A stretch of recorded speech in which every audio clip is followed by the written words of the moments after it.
footwork is the topic of today's video, and we're going to show you how thinking about how you use your feet in the ground can really help everything that happens above that and really help you with your game.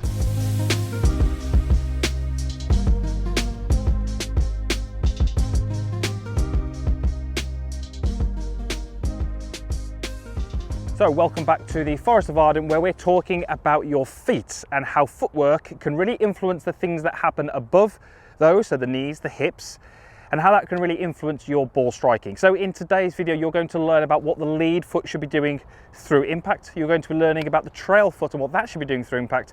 And you're also going to learn how those two movements can be very, very closely linked to the hip movement as well, which is really, really important. Just before we get into that video, I would love you to be a subscriber and join our community if you're not already. There is a clickable link in the description box down below, or there's one at the end of the video if you'd rather wait for that. And one last point before we get into this video, I'm going to be in the Orlando area in March of 2020. So next March, running a 2-day golf school. Dates and venue still to be finalised, but if you'd like some more information on that when it's available, then please email me at chris@chrisryanGolf.com and I can get that to you. Okay, let's get into it. Footwork. What do we mean by footwork? We're looking at really kind of what the feet do, and in this particular video we're going to be looking at kind of impact and post-impact and looking at how they can influence the hips that are above them. So in order for you to work on this, I'd really like you to take a mid-iron and hit some shots out there, a very, very short distance where you kind of feel like you can stop the golf swing where the club head is around about chest height. And what we're going to get you to do is have a few little checkpoints that we'd like you to look for in your feet, which are going to give you some good indications as to what's happened with the hips. So let's go ahead and hit one, and then we can exactly talk through what I'm looking for as my checkpoints. So 7-iron, 30 to 40 yard shot, and freeze at the end. So there's my shot that's gone a very, very short distance. Now what I'm looking for here is 3 checkpoints that are going to help me.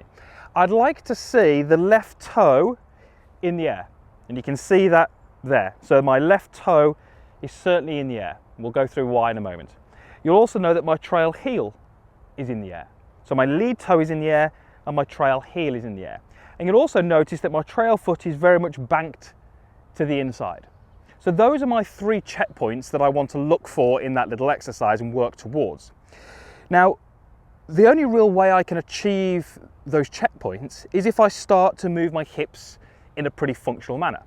And that manner would be at impact and post-impact, having them slightly forward and slightly rotated. Because what happens, notice what happens to my feet when I do those 2 things. I'm going to shift my pelvis towards the target, and I'm going to keep it forwards as I add some rotation. And as I add some rotation, we start to see those things happening in the feet. My lead toe starts to raise up, my trail heel starts to raise up, and my trail foot starts to bank in because of what my hips have done.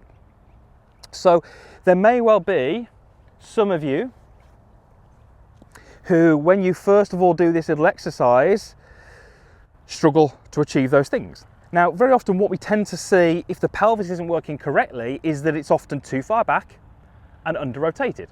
So if you are that golfer, even on that ball that's going to go 40 or 50 yards, you might really struggle to see those things. So here you can see that my foot hasn't banked in. I've not really got the trail heel and the lead toe lifted because my pelvis was too far back. If I was to shift it forwards and rotate it more, we start to see those things happening in the feet. So what I'd really like you to do here is, like I said, take a mid-iron, go to your practice facility, driving range or practice area, take your starting position and just start to work on little short backswings, delivering the golf club to the ball and trying to move through to see those things happening. We've entitled this video Footwork, and we're talking about the feet, but really we're still sort of talking about the hips and how they work, because we know that if those hips and the pelvis moves correctly, that's generally reflected in what the feet are doing, and that's really, really important. Improving what your feet do doesn't always give you great results, but improving what your pelvis and your hips do really can have some positive effects on what you do in your kind of whole golf swing and generally through impact. So a golfer who has got good hip action is also generally going to have good footwork, and they're generally going to have good impact conditions where they're striking the ball well, the low point is target side of the golf ball, and they're really starting to deliver the club with compression to the golf ball, and strike the ball consistency over a period of time. So if I go ahead and hit a full shot now, I'm certainly not going to be able to stop at this kind of halfway position, but if we go through, you'll see that those things are still present at that point in the goal swing.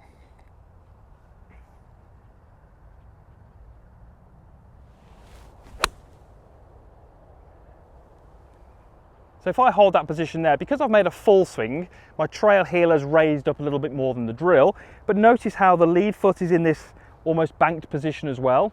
My trail heel has lifted. If we looked at where I was at this point on the way down, we were seeing the checkpoints that we're looking for in the little drill. So yes, the full swing is going to look slightly different because there's more rotation, more momentum, more speed, but the little drill is really where you can start to change that movement and start to think about what your hips are doing, which are going to influence your feet, and that ultimately is going to help you with your ball striking as well. So, bit of footwork, but really we're talking about the hips. If you can get those moving better, you can start to deliver the club to the ball more consistently and ultimately play some better golf. So, thank you very much for watching.